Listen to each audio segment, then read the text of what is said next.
Yes, and it is a beautiful day. Of course, it is a Tuesday. Olunaku luno olwokubiri nalwo terwa njawulo muko omukama mulungi yebala dukeso olunaku olwaleero nkwaniriza nnyo ku NTV ne Spark TV. Olunaku olwaleero lwaki lwa njawulo muko nti tulese omuntu abangi nnyo gwe bamanyi gwe balabyeko gwe bakoze naye ate abarepresentinga mu bintu by'obukulembeze. Omwami ono olunaku olwaleero yeah, before I go to Mgenyi Wange, ninayo birthday, and I think let me read the message as of now. Okay, the message says,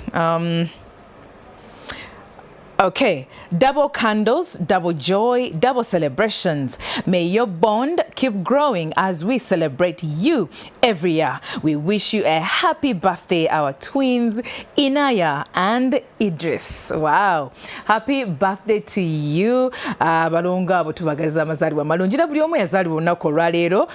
Mukama abaweche musingo okwagala era obulamu mu butambuze bulungi nnyo. Okay, olunaku olwaleero tuline honorable, yes, Honorable Geoffrey Kayemba Solo. Abanje nnyo gwe mumanyi gwe mulabye mu music industry, mu entertainment, mu bya sports, atera kati ali mu by'obukulembeze. Omwami ono nno yakavaayo, yes, aba kusoma masters, and we welcome him back.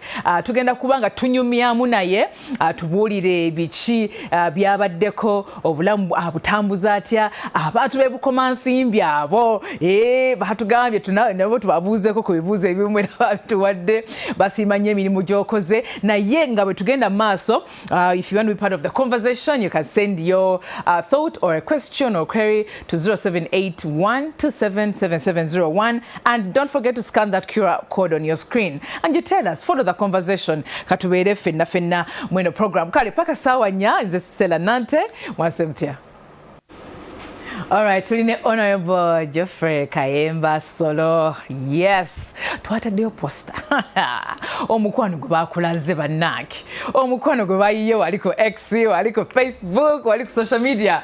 Everyone bambi badde baagala kuwuliza era nga beesunze nnyo olugero lwaffe tugenda okunyumya nga olwaleero, then n'ebintu ebyenjawulo betugenda okuba nga twogerako. All right, Honorable nkwaniriza nnyo abantu b'emukomansimbi. Honorable wamwe mwali mu studio nako olwaleero Bukomansimbi South kisangibweyo Bukomansimbi ate era omwami ono is the shadow minister of sports in the Parliament of Uganda. Etero omwami ono era ya managingako abayimbi nkumulitu bangi nnyo abasinga ndoza bakumanyinga talent manager wa Rema David Otalo and everyone else abagobererawo. Ate era ali mu byemizannyo ali so vocal about ebintu byemizannyo mu ggwanga lino era abavubuka bakutteko mu kitundu awo bangi nnyo era bawa obujulizi. Mwami Kayemba nyabo sabudde suuti mwami Kayemba gye bayite eyakawemba ebiseera ebisinga wenyambala sidda waka. Lwaki toddayo? Waliwo olugero lwe baba bamanyira nti olwana alwambala tadda waka. Lwaki suuti eba y'amaanyi. Oh wow, nkwaniriza nnyo. Nange nsanyuse nnyo okunkyazaako wano for the first time program eno. Ndi musanyufu era mbunamusa ku baatulaba timwasuze mutya. Amiina, weebale kunekanekana. Mbadde nno ntetenkanyiza butetenkanya naye wooganye nti nakaanekanye kinzizaamu amaanyi. Bakusange ku Lwokuna. Olwo mukambwe nnyo. Kwariza nnyo Mwami Kayemba kulikayo nnyo bannange mu misomo. Emisomo twagikuba oluku mu mutwe. Graduation yaffe yali ya 13th ya May. Yali mu kibuga Phoenix ekya Arizona. Gye twamaliriza. Mukama n'atuyamba naye step tubanga tugiteekinze.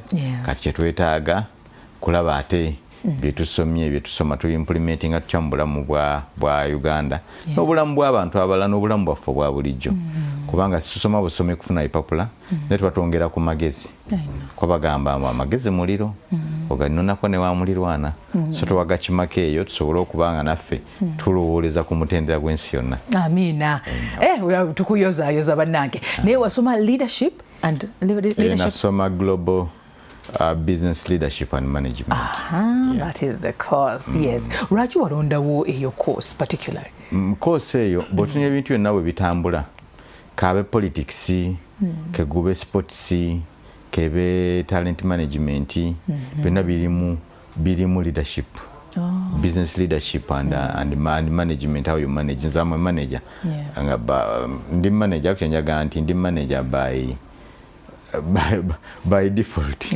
Kubanga ensi yansanga bwetyo nenkola bwentyo. Neera ne bwe nalingizayo okukola degree yange.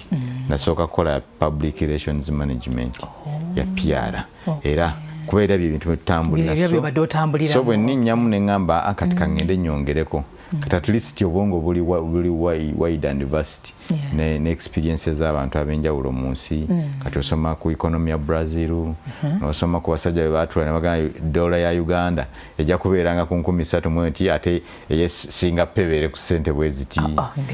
Bintu bingi bingi. And we believe whatever byonna package yonna ejja kuyambako gwenga gwe n'eggwanga. Ate bwe nyamba kitegeeza bijja kuyamba ne ku bantu abalala. Okay. Wow. Tuchagenda maaso, and of course those following the conversation on social media, feel free to scan that QR code or following a conversation nga bwetambula. Mu speech yo wali ogezaako okubulirira abazadde kugamba okuwerera abaana okusoma kintu kikulu era kyakuyambako nnyo n'okweyongerako obutakoowa. Fe gye tuva situli baana babagagga. Tuli baana babawejjere. Actually tuyinza okubanga ffe tumakinze family zaffe okuba kye ziri naye nga zo zaatumakinga ate naffe okufuuka kino kye tuli. So bakadde baffe byonna byagaananga naye bagambanga omwana asome. Byonna oba sobedde mu ssomero ki bati bagambanga genda osome. Actually ffe twasomera nnyo mu masomero g'amaanyi. Twasomeranga mu masomero ne school fees etuwa ntono nnyo. Then essomero linasomeramu nga tusomera na mu bibaawo bye baakuba. Liri eyo kirya memba lita St. Damiano kati yali lyavaawo ne kati yazzeewo. Nga tusoma primary nga tutetenkanya but naye nga tekitujjaako kukola bulungi. Kwanza P7 essomero bwe nasomera liri kyabakuzaawo. Bada St. Charles Lwanga abekyakuza balimanyaawo ku kigo waggulu. Nati nafuna 8 ebiseera ebyo. Naye omwana w'omukyalo eyo atusomera mu mbeera bwetyo kitegeeza twali bagezi. Ate abazadde tebagamba abasifuna ze mutwala buddo tajja kusoma. Bagamba asomera awo asobola. At the end of the day katutula namwe abasomera buddo nawo. Tutula ntunyumya mukombozi. So tekigaana kukola kiri mu busobozi bwo ng'owalira ekirala. Era manyino n'ogamba abazadde nti omwana muteeke ne mu ssomero liri okukyalo. Kubanga waliwo ate abava wala ne babaleeta kuli okukyalo. Okusinga okubona awona naye ate ssente za Kampala parents zimbuze eza site biki kumuteeka eyo. Ajja kusoma ensi emanyi wejja determininga. Ebiseera ebisinga gye tukoma bateeka mu bulamu tulowooza nti buli very comfortable. Ate situbazimba kuba baana balungi. Ffe abali mu bulamu obutali comfortable. Ate weekanga nga ate ffe ba aido abo abakuya mu bulamu obuli comfortable. Right. Naye n'okusoma nga otuuse wano because tewakamala campus dues wamalako mabegako. Ate era n'okusoma nga oli kugina emyaka tebyakumenya. Naye nonkubuulire nze nakola senior 6 yange ebwayiseeyo kwa Piawazi. Naye myaka gyadda. Ndowooza nga 20 years from. Naye bwe nagisoma saagenda ku university kuba nze neweera A-level. Kati saayina ssente zigenda kumpeera ku university ate nga sisuubira kukola points za government. Okubanga nakolanga ng'okeera kukola mu Australia ewayiseeyo mu mbaawo n'omala n'ogenda wano n'ogenda wali kati ng'omanya obudde bw'essomero ng'olina okusoma ng'okiwulira muli. Naye nga nfuba mmala senior 6 naye neesuubiza bwe ndifuna kasente maaso eyo ndigenda n'enkola university. Nze na graduatinga degree yange yasooka nagikola 2019. Lina graduating. Wena graduating era bachali bange baliko bangi ku graduation ya basega wabo. Bani bajja ku graduation twaliwo wali. Kakati nini ngamba ekyo tekimala. Nina okwongerayo bba waggulu. Olwayingira parliament nasooka okukola kunoonya university. Nenfuna university nengendayo netukkiriziganya ku tuition naki kuba tuition zaali nyingi. Nene bampaako ne scholarship ya 70%. Kino ngamba ojja kusasulanga 30%. Nentandikirawo okusoma. Ate weekanga nga myaka ejja nese suubira nnyo PhD eyo. Manyi osoma ennyo ate oluusi oyonooneka. Ebitoyizo butabira wagabi bitambula. Na buli kintu ogamba manyi Professor Gundi mu kitabo kye weekiri yagamba bwati. Nova ku reality. So eba nyinza okolayo masters endala. I think I will. Naye nga ebyo byonna kubanga kyekyobugaga kyosigaza. Bino byonna ebintu bye tulina bingi ku wano bisobola okuggwawo. Osobola okulya amabanja ne gatwala amakaago. Osobola okukola ki business ne zigwa. N'ekyo osomye mu mutwe yonna gye bakusuula osobola okulanda n'otambula. Yes, wow. Tukulaba nnyo bintu by'emizannyo oli so vocal and you were a football agent and I am. Yes, yes you are. Ngambi you are a football agent. Abantu abo ba agency mu football fraternity mu byemizannyo baba bayina buvunaanyizibwa ki eri bana abasambi b'omupiira? Kati ekisooka omulimo gw'omupiira nkoze kuva 2009. I was still a young boy. Nga ndi muwagizi nnyo wa sports club Villa Jogo Salongo. Gosoze masomo bogimanyisa eggwanga. Etimu esinga amaanyi mu ggwanga Uganda. Villa. Ojitegedde bulungi. Era naawe gyobanga owagira. Ontutte kati. Sports club Villa Jogo Salongo. Kakati timu eyo nga mbeera nnyo ku kisaawe kyayo n'abakwano bange twalina coach Ponkata amukwano gwange ng'omuntu. Kati ng'oli abaana bawe jjajja waalu Walusimbi ntambikirize Storm Kizito Baba. Kati naye nga ndi fan. Kati bwe nagendanga okulaba omupiira ne nga ne time eno gye nkozesa okulaba omupiira so ate tugikozesa ne ba business era. Olwo nali managinze Lutalo David nga mufunyeze a young boy from Luweero. Kati ne ngamba bwe masobola okufuna omuyimbi omwana omuto n'afuuka star nambasambi bana ate business y'omupiira erimu ssente nyingi so nenzija nentandika okulabanga kati nze nga ndabanga nyumirwa naye nga scoutinga talent. So nentandika ne bajjajja waalwayo Walusimbi Godfrey bantambikirize Storm amu ne bagenda Vietnam abo Bakizito Baba netandika ogenda nga tuvuga omulimu ogwo mpola mpola. yangu yeya oduka fast forward nga what walute like of course of course ziba links watu waina musajja pamwitanga Buwembo Ibrahimu Ibula watu yeyogera wakakao kakatya tokubye enkwetaaga Ibula he was a very very good man. Yafenna kwezo twamuzika obuddawo ekyabadaza. Ibula was a very fantastic man. Nga Ibu atomera. So yali yabeerako Vietnam eyo n'asambako omupiira kati yasooka otwala Vietnam eyo. Mje tugende ng'oluusi kyakuyita kibadde kiriyo naye ng'ogenda n'ogezesa oluusi n'okwasaayo era kajja tugende tulabe n'ogendayo n'olaba.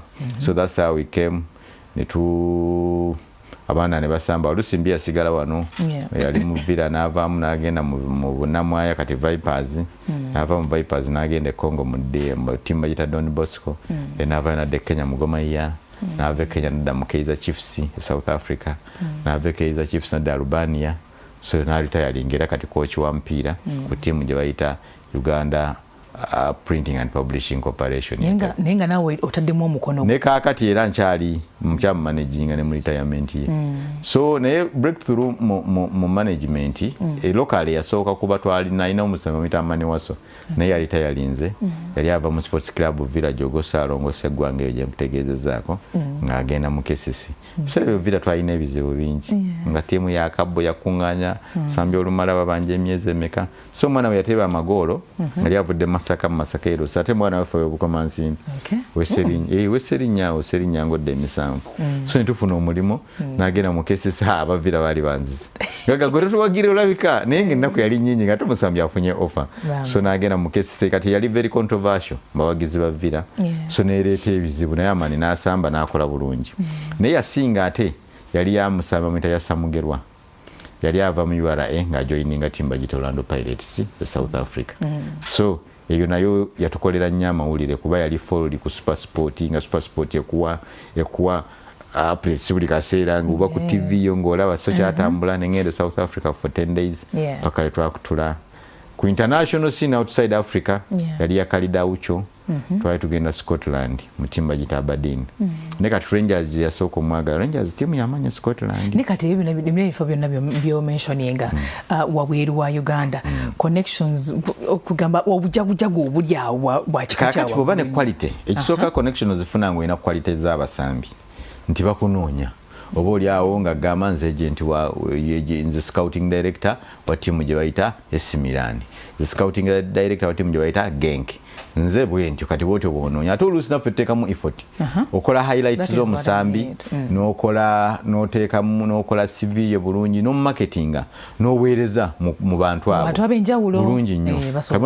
I think omusambi ono mulungi so ne batandika so tukola omulimu gw'amaanyi gw'okumarketinga tukoleka nti abasambi abamanyibwa wonna kati bwe bamumanya quality kuba ensi erina abasambi bayitirivu Uganda eno yokka erina abasambi ng'emitwalo 16 abali registered kitegeeza abali eyo waffe yakakubye kawoke eggulo ku kisaawe ne kanoga tetunnamutegeera so bangi kakati olina okukubaamu ekyenjawulo kati nze ekyomukisa nina contacts or experience kyembadde nayo so connection eyanguwa kati buli nsi ate waliwo ne lumu cranes yali egenda Togo waliwo omukulu bambi yafa yali the vice president wa FUFA Darius Mugoya bwe yatuuka Togo n'angamba actually agende Togo n'angamba muntu kigomanye Togo tunoonya omuntu anaatuyamba era nakwata bukwasi simu ne mugamba kwatagana n'omusajja oyo abantu abo era si wabajjamu through so buli nsi buli wonsuula oba onsudde Israel oba onsudde luddawa kanna akasike neeyagala mbaketa Croatia buli lwentuuka Croatia mbanga ali ewaka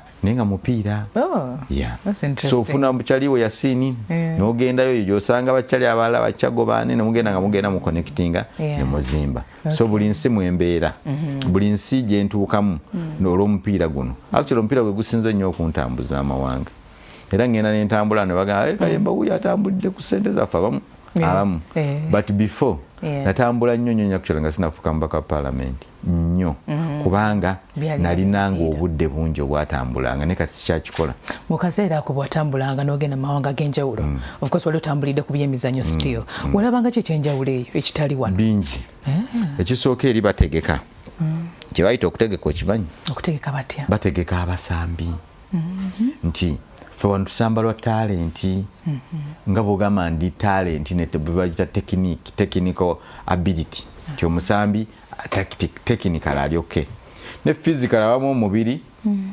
olw'okuba lwa nature yaffe nga nagwo osobola gagulyoke naye ngera gwetaaga okukola mu gym n'okutoninga n'okukola ki n'okumanya amaanyi gali wano ekyala mu kutendeka omupiira kuva mu buto wano ali abazungu omwana atandika omupiira ku myaka 3 natandika okuyigayiga bu basics obwo ng'akyanyumirwa myaka 6 n'agenda ng'agira kati tiimu zezo nga zi Bayern Munich ne za signing abasambi ku myaka 12 ne bamusayininga fo ne wafa abakyali wansi nga tannamanya ne kyanakola kwa baba bamanyi omupiira gulimu ssente nnyingi facilities kuba trainingira ebisaawi fo no gwe tulabe ku kyalo gyo itabana gye bakubira eddiba eri balina community fields nga za community ziliko n'ebitaala abantu byabwerere abantu bajja ne batrainingirako okwo so omwana ku facility ennungi bwekuba kupasinga akimanya mangu bwekuba kukola ki injala eziba ntono wano situbirina sala balina abatendesera abalungi sigamba nti wano situlina bati bali batusingako kubanga wano bwe tusoma olusi samare bali basoma ebintu ebiri wide n'amanya nti omusambi ono mumasene ekola bweti ono akola bwati bwakola omupiira bwati akola bwati so bali bategeka nnyo okusinga ffe nakisa nakisanga nnyo Morocco nga bw'otunula ensi eyo nga buli kageto kewandise kageto kalimu facility bwekyo abaana gye bagenda ne batrainingamu ne basambamu wa basketball n'akubamu ebanga park but free of charge so wano bye tutalinaako yadde n'akatono ogambye nti nno ebyemizannyo bino birimu sente mpitirivu nnyo bw'obanga obitegedde is that why masomero gano gye tutwala abaana batusasuza extra activities abaana ze bakola nga okusamba omupiira okuwuga and all that sente nno mpitirivu ze basaba buli taamu kituufu oba kituufu kituufu but is it right to do so ekisooka omwana olina okuzuula talent ye naza tusooke tuwummulemu katono nnyo kaliraba obadde osumuludde Mr. Kayemba ngenda kusumulula kyaleeta kale bannaye kale tukyakwesumuze kale kasooke tuwummulemu katono nnyo tukyalina Honorable Kayemba tovaawo. Alright, tukyagenda maaso ne Honorable Kayemba. Of course wetuwummulidde twali tubuuza ekibuuzo ebiri mu masomero right now tusasulira ebintu ebigattako ate omwana ebitone bye ne talents and all that kuwuga kusamba mipiira netball basketball we have to pay for those activities but some parents of course tebasobola ku affordinga but we believe nti eba high time omwana okuzuula kikyasobola okukola osobola okusiba omwana kusoma mbwabeere manyaani nga tebikola kuba okusoma naddala kuno okw'abazungu baatuleetera kusomesa nnyo omuntu okukozesebwa tekusomesa nnyo omuntu kwekozesa so kwaba ni talenti esasula okusinga buli kintu nja kukuwaayo example nina omusambi gwe bayita ngenda kuwa kalidawucu musajja musoga mwene weeyidindaawo ku lusozi waggulu sente zaafuna ng'omwezi tewaliwo minisita wa Uganda azifuna okujjako Ngabbi. Minisita sente zafuna omwezi tewaliwo minisita wa Uganda azifuna okujjako Ngabbi. Ngabbi Bobbi. Kati gwe mbuulira lwaki omwana tasambe mupiira. So omuzadde alina okuteeka. Omuzadde n'ekirala kiyambako n'abaana obutayingira mize mibi. Omwana bwe lwabaako n'ekintu ekimutwalira obudde eyandimuyise jangu tunywe enjaga tagendayo, eyandimuyise jangu tukwana obuwala tagendayo kuba aba n'ekintu ekiba kimutwalidde obwongo. So I think kyamagezi nnyo okuteeka omwana wo jawulirira emirembe. Nze I would have been a great footballer naddala ng'omuteebi w'amagoolo. Naye mukadde wange newe nagendanga mu kisaawe nga nkuba kibooko ng'oba oli awo naye naffe twakolangamu effujja akutumye mazzi n'ojja ekidomola n'obaako okiteeka n'ogenda n'osala abantu mu kisaawe. Kati owulira enduulu olowooza abantu basanyuse obukambwe bweyolesezza bw'osaza abantu kumbe mukadde ava mabega n'omugga agukwezi emabega ajja naggomesa ggoba emisinde olya kibooko ku mugongo pira oleka gukuteero n'odde waka. So naye singa oba oli awo singa twakizuula nga obudde bukyali nempita mu gundi ennungi awuddaga obwongo bw'omupiira mbulina naye saategekebwa nsamba byange osanga nandiwadde pro nange. Masaka eyo mwami Kayemba gy'ova mwami John Sigga walina bye yampeereza nagamba nti nyamba omubuuliza omwami oyo. Masaka eyo gy'ova abantu abo b'Emasaka balina energy, creativity, baagala nnyo ebintu bya entertainment era nga bw'olaba of course abantu abamu ng'otunuulire nga Hamani Basudde ab'e Bukoma asimbi bulungi nnyo wali ebubondo wandipushinze wandisindise oba Luganda Luganyi, but would you have pushed for maybe a development of a theatre, maybe that side, okulaba nti bano Masaka tubongera mbongezi instead of okuba discouraging? Of course Masaka is a hub of talents, not only music but the actors and the rest. We have Christopher Sebaduka Jaja w'abayimbi bamuzika Butenga waffe. Era mutawani wa Fred Seremba gyali muganda wange. Tuyina Hamani Basudde yava mu kitundu kyekimu. Kati ninayo abayimbi abatototo, ninayo Kasujja Mikalicha. Mwana naye ava waffe Misamba okatolerwa. Basudde. Just Basudde. Jamikalicha. Jamikalicha ono waffe. Yava waffe awo. Kakati tuyina baziza bafana abayaya abaana abo abayaya. Nabo bava waffe. So we have a lot of talent waffe. So mufo kyogamba nti buli muyimbi ayimba ate mu kitundu tulina mubawalukaga balutaya baveeri bayimbi bangi ono mukyala wa Ssebatali Etisanyu ava Kibinge waffe naye Mbutenga mu Kibinge mu Bukomansimbi South.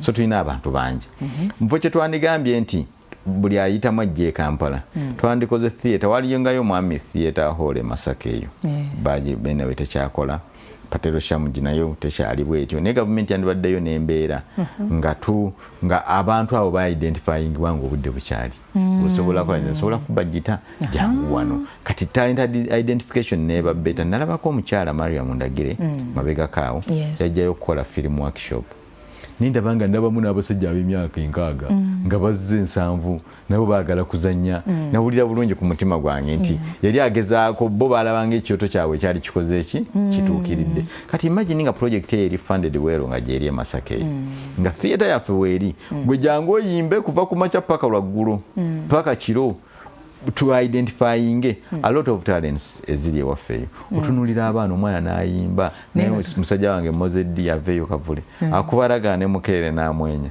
naye nga tukoze tutya okupulaninga okulaba nti eyo vision tugireeta into reality because Masaka honestly speaking the cultural diversity that is there abantu bali driven by culture by passion and everything, so what can we do really? No, I think we need a government that appreciates talent, that appreciates art. We know government enemanyi the power of art.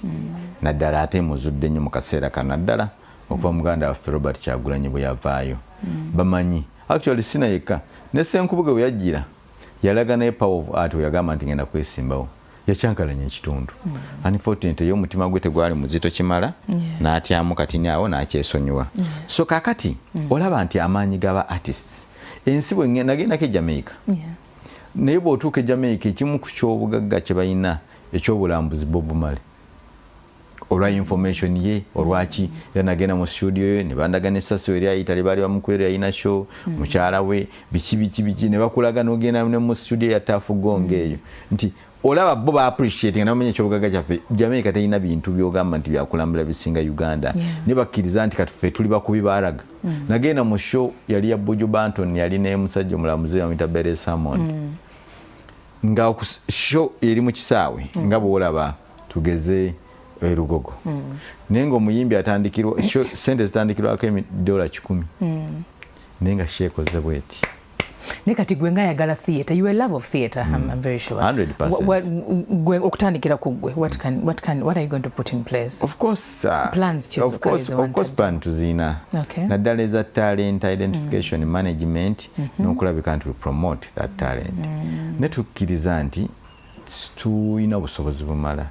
We can nekakati bitugezezzaako tubigezezzaako mu busobozi bwaffe. Tunotunuulira omwayimbi nga muto n'omuleeta nokwata akasente ko koyina ne mu recordinga noteka ku radio na afukasta ebitu bigezezzaako bingi nosanga omwana nga Chris Evans ali ayimba mu church n'oli eddoboozi lyenga like ali unique oliwulirwa n'omugaja tuyimbe n'ayimba n'afukasta bwebanga tewali theatre just tugenda we are just summing up bwebanga tewali theatre tezimbiddwa right now because of funding and everything byetaga big budgets bannamazaka bo basobola okwekulamu omulimu bonga nga kwotadde n'abakulembeze tugezezzaako I think so.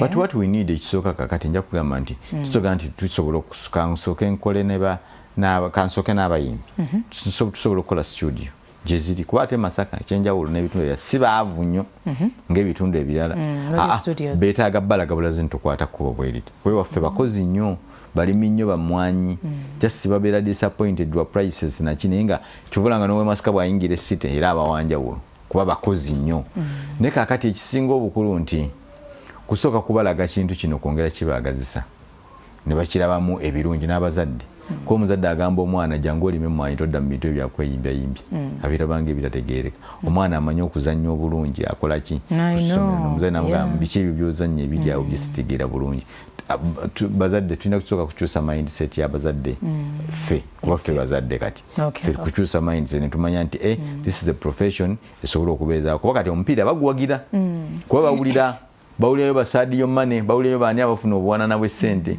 kati twagane mu art bawulire nti tulina Stella Nante abadde muzannyi bw'ati mu Beyond Borders kaakati gundi agency ye mu Hollywood gye bayita gundi yamufunye agenda kuzanya firimu bweti era agenda kufuna bwati bawulire nti Nante agenda kufuna $1 million mu rolo gy'agenda okukola bamukasitinze mu kintu ekyo ojja kuwuliranga ate ekiveeri nga buli ufuuke role model okyusa obulamu kati nga bwolaba Kenya Lupita Nyong'o yakyusa obulamu twafunako omukisa gw'aba Abe Mukiibi abo but it didn't go far tukyagala kuba Abe yazanya firimu zize zaali international ne twafuna ekyo kye twali twetaaga so twetaaga okwongera ku ba role models ffe we twakulira ba role models abo baali basega waabo bakatolo bwama Abe Mukiibi Mbeja Mariam kuba ebibiina byalingawo bingi nga waliwo eyo Diamond Sembo wala Free Diamond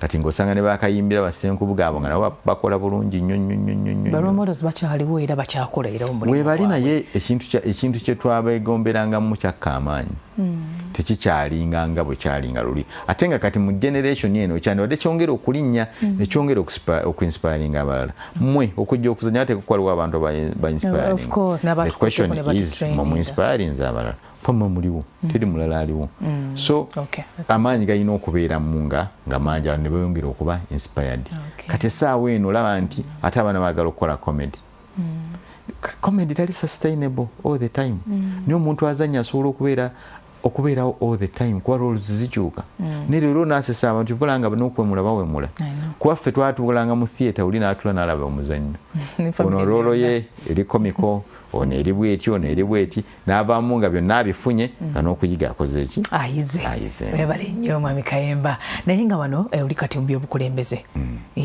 awo kigenda bitambula biti abantu b'ebukomansimbi bakoledde kibayo obuntu 2 3 4 ebyotaddeko essira nga byo bibadde obukulembeze ekisooka ekyatuleeta mu bukulembeze oba oli awo twagala kitundu kyaffe kyokka kikyuke ne twagala eggwanga lyonna likyuke. Nze bwe mba nkola emirimu gye nkola sigikolera Bukomansimbi wokka, ngikolera mu mawanga mu nsi yonna, mu ggwanga lyonna Uganda. Ne buli wootuuka ate nga ojulira Bukomansimbi ng'ogamba ate Bukomansimbi esingako wano. Kugasinga ate Bukomansimbi badde ne kkuba eriba ekyabakuza okudda mu mateete nga kole koorasi ate twandibadde tusingira ddala eno nti eggwanga lyonna nga teriri bulungi. Kati nga twagala tulabe eggwanga lyaffe likyuka litya. Ne tugamba nga bo baba tugamba bannabyabufuzi era nga tubateekamu obwesige bwaffe bungi okutuyambako. Naye tugenda okulanga ebizibu ebituluma bya myaka gyaffe. Nga bya generational challenges. Naye nga ate abatukulembera tebategeera bizibu ki ffe kubanga biri myaka bibasusse emyaka n'okutegeera. Nze nimye mu kyalo eyo Bukomansimbi nsomeddeyo vacation yange ya senior fo nasomesa nako wasomesako kamanda nenkwata ennoni nensomesa kakati nimana ku olubimbi olumanyi nga bagayo ogenda kulimira sente bweziti n'olima ne lukulemerera n'omugamba musajja kasita wampakoze wampeezo zimala. So tukulidde mu bulamu bwonna naye ng'ebizibu ebituluma ate ffe bibikwatako tubiire sebbali ne tubirekera abantu abalala batategeera. Tuweyoka ebyokulabirako byotaddeko essira Mwami Kayemba. Kati nze basically omulimu gwange ogusinga ngutadde nnyo ku first of all mbadde nnyo voko ku nsonga ezibaluma naddala mu agriculture sector nti njogedde naddala ku ntalo zonna zadde zigyez'emmwanyi ezo kuva ku pineti kudda ku biki mbadde very outstanding ebituluma. Ekyokubiri njogedde ku bizibu ebirala ebyenjawulo omuli amalwaliro amabi omuli enguudo embi omuli ebitundu ebimu obutaba n'amasannyalaze. Gomanyi Bukomansimbi awo kumpi 15 miles from Masaka town, 15 minutes actually, sina miles kubanga tuseragana na Masaka city. Naye gwe kimanyi bulungi nga tulina ebitundu ebitalina amasannyalaze. We have tried our best tuwandiisa amabaluwa tubyogedde ku fula ya parliament ne kakati yatukyabigoba getusuubira nti tusobola okubifuna mukadde kano tusobola n'obutabifuna. Waliwo ebintu byotamaliriza nga obugamba omuntu of course nina ebintu binandyagadde bibeewo okukakana ebitundu ebisinga tebinafuna amasannyalaze ago ngeetaaga. Waliwo oluguudo oluva ekyabakuza okudda mateeta ago ndwetaaga. Tulina okufuna stability ku bbeeyi yaffe ey'emmwanyi.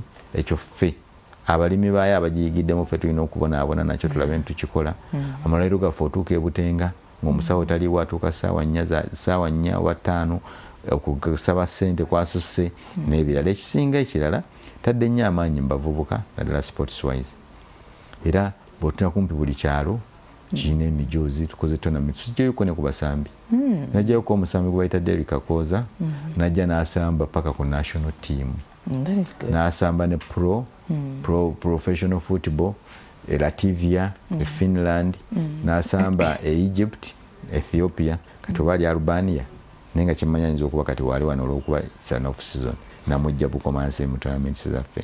Kati n'omwana omulala gwe najjeeka wuko bamuyita Davis Kakande Sekitto mutabani wa Mwami Sekitto aweeka wuko abadde mu Wakiso Giants kisanja kigundi yettaamu yeesoose season yeesoose mu Super League. Gomanya okuva e Bukomansimbi n'otuukirawo mu liigi esinga mu ggwanga era musuubira anytime from now agenda kukola transfer mu kiraabu endala. So kinakomyawo ebyo ebintu ebyagala okumaliriza ebintu ebisinga obungi actually ekimu ku kisinga okunziza kulemera ku nso. Of course nkoze taamu emu neetaaga taamu endala. Vision yaffe tennaba tulina mission gye twasuubiza abantu. Mission eyasinga obungi gye tulina okulwanako. Nze nkola nga mu muli gwabwe we want change in this country. That's the best. Bino byonna bye twogera masannyalaze nguudo situlina buyinza. Nange nandyagadde ebintu byaffe bitambule bulungi nga wala bwe biri. Nandyagadde tube n'amazzi buli wantu amazzi gabwe naye situlina buyinza. So kiyinza okusinga obukulu ekisinga byonna kubanga tulina obuyinza. Era ntunulira eri omuntu najja n'amansama n'abawa ssente kambawe ssente gundi tabayambi. That's the solution. Leero tajja ogambye mwandyagadde okulaba ebintu bino nga bikyuka amazzi amasannyalaze ndo naye tetulina buyinza. But we've seen leaders abaleetawo enkyukakyuka mu bitundu byabwe nenga they're not even bakulembeze bekozeemu omulimu bwe nti tosobola tulina nze siina busobozi busobola kukwata amasannyalaze gabonyisa. Those are billions and billions of money. Nze sirina njagala kuba sinsiya. Ekirala saagala kuwa muntu kyakulya njagala tufune bwe kuba kuvuba tugende tugire eddala ekyennyanja kiri wansi kubanga the solution ey'olubeerera waliwo solution y'olubeerera ne waliwo ne problem ng'ogiraba weeri naye n'ogamba nti bweyabanga weeri katugira twekolamu omulimu fenga kanija kuwayikiza tulina enzizi ze tuzimbye okay ng'ekiramu twazimbayo oluzi ne tuzimba ekirya Saaka we try tulina borehole tuddaabiriza mpitirivu nnyo tusobola kuzimalayo but that's not the solution. The solution is us having power, the government to do its role. Government their mandate buvunanyizibwa bwabwe okulabika nti abantu bafuna amazzi amalungi, okulabika nti abantu bafuna amasannyalaze, okulabika nti abantu bafuna obujjanjabi. Kye twetaaga mu nsi endala kizibu okusanga community ng'egamba ketwesondemu ng'ateewo omusolo. Omusolo gwe baba gukola ki? So nze saagala bantu bange kukwata sente zange wedde mwana we school fees tayari kati wanaye tuzigire tufune emiti gy'amasannyalaze nedda. Omulimu gwange nina kunoonya mugabo gwaffe gwe tulina okufuna nga bannabukomansi ne bagufuna. That's why nkugambye the main thing we want in our country is to us to have power. That's why I advocate for the change of government. Nkyogera misana sikyogera kiro kubanga the solution we are going to have ebizibu byonna bye tulina obukulembeze obumazeewo ebbanga obutamanyi bizibu byaffe bituluma ebizibu byabo birala. Waliwo yagamba change starts with you or the impact kwegamba enkyukakyuka etandika naawe. So ffe nga ffe naffe Bannayuganda tulina okusooka ne tukolamu omulimu. Bannayuganda bakoze andi bakoze buli kye basobola. Kwa Munnayuganda ne boolabanga Mwami Museveni atukulembedde emyaka gino kwa Bannayuganda oluusi they ignore ekintu ekikulu ne bagamba ffe katwekolere kino kasita tulina eddembe kasita tusobola okukikola but at the end of the day kibalemerera kubanga obusobozi bubakola ki nolaba eggwanga ng'abantu tebakula kubanga ekintu kyandigize esezimuzinana bakwenu gwe bawoza free education naye nga free education ate ayongera kutta bussi baana. Bwetubeera tukyali ku byobufuzi ebyobufuzi eby'e Masaka bino nga biri violent twalaba ebijambiya ne tulaba ebintu ebyenjawulo ebiri eyo. Why is it violent? I don't think ebijambiya byali byabufuzi. Ebijambiya security kuba yeeyina mandate yakuuma Bannayuganda ye tulina tuwa ensonga lwaki ebijambiya byaliwo na whatever happened kubanga that was not political. Teri politician alina jambiya. Ekira government yalayira okutukuuma n'ebintu byaffe.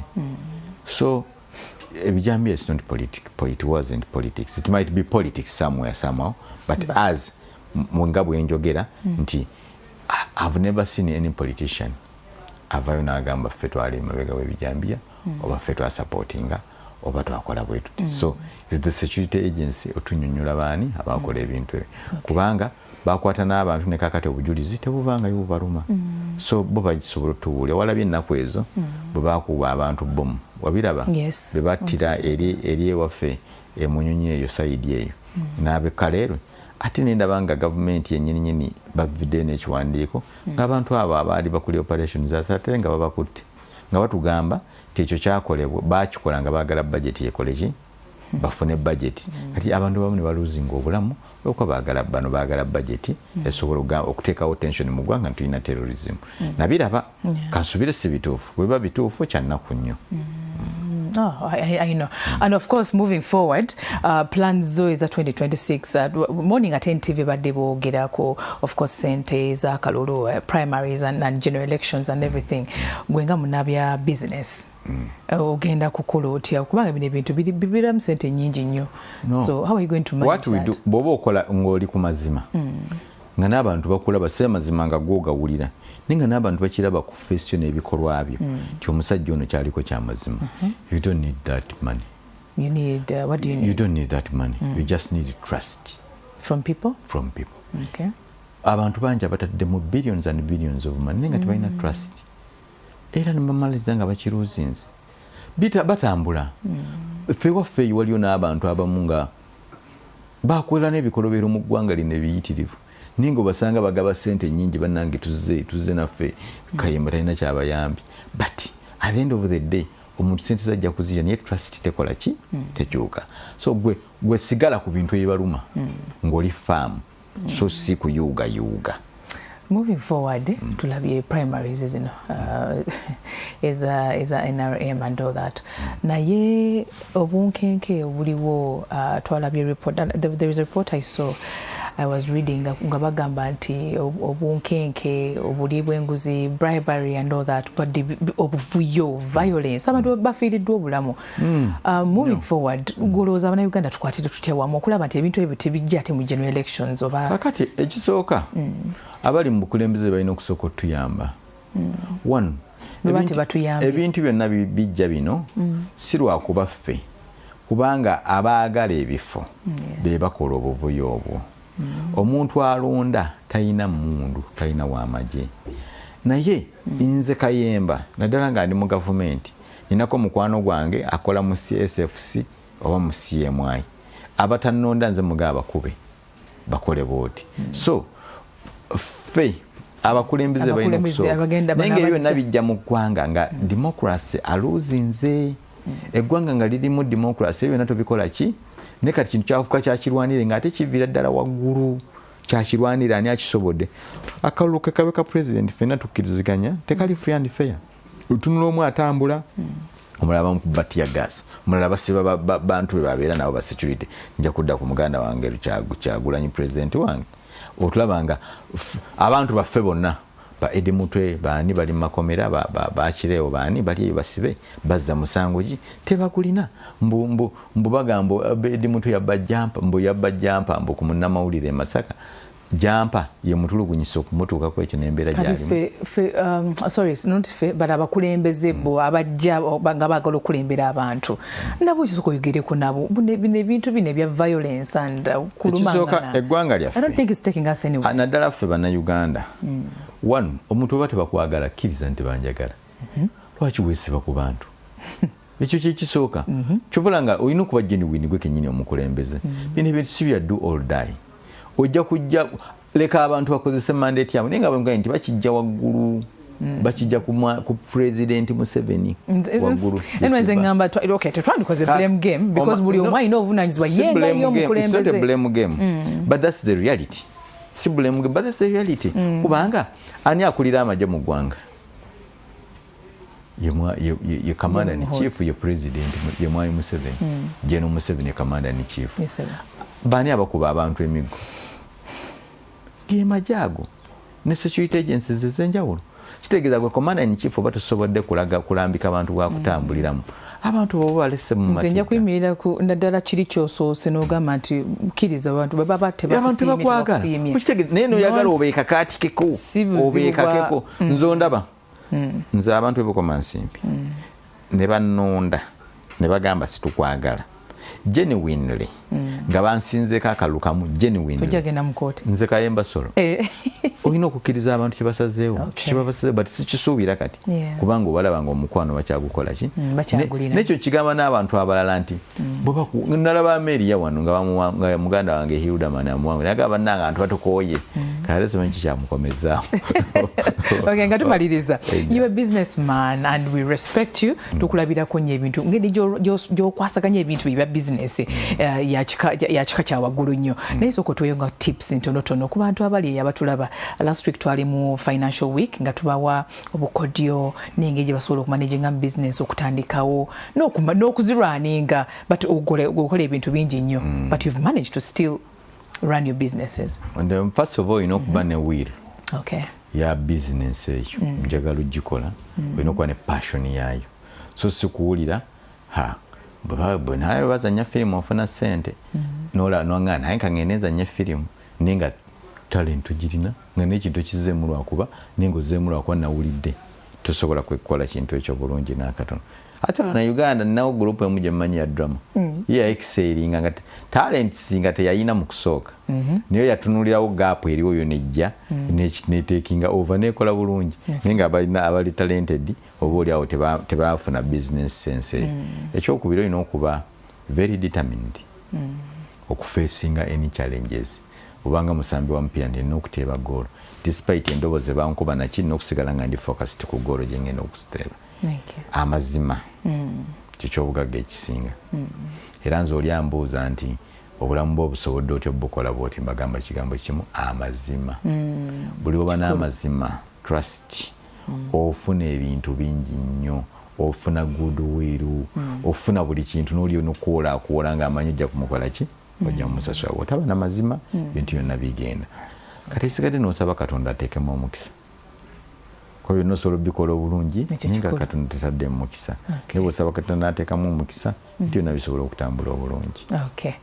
Kale waaw bwetyo emboozi bwetambudde naye nga bwekoze bwetyo bwetyo bwetambudde naye noli bwolwo tulina okukuza n'otumalirayo tebiweddeeyo kyakubanja tunyumizaako kwota tetutuuse na muhaafu ate na kwota ya kwota tetunyumiza mboozi eri detailed but which is okay. Kayimba ng'ogyeko amazima honorable Kayimba ng'ogyeko amazima ne bompita Kayimba kaye kuba Kayimba nja kufa nakyo naye kyahonadde nkyakiyinvaako kaye ng'ogyeko okutambulira mu mazima mpayirasa ekintu ekirala kimu kyotambulizaako obulamu bwo ekikuyambi paka kati perhaps maybe bazadde bo bakikusigamu nkikuyamba paka kati Kayimba gwe tulaba obugumiikiriza ne simplicity.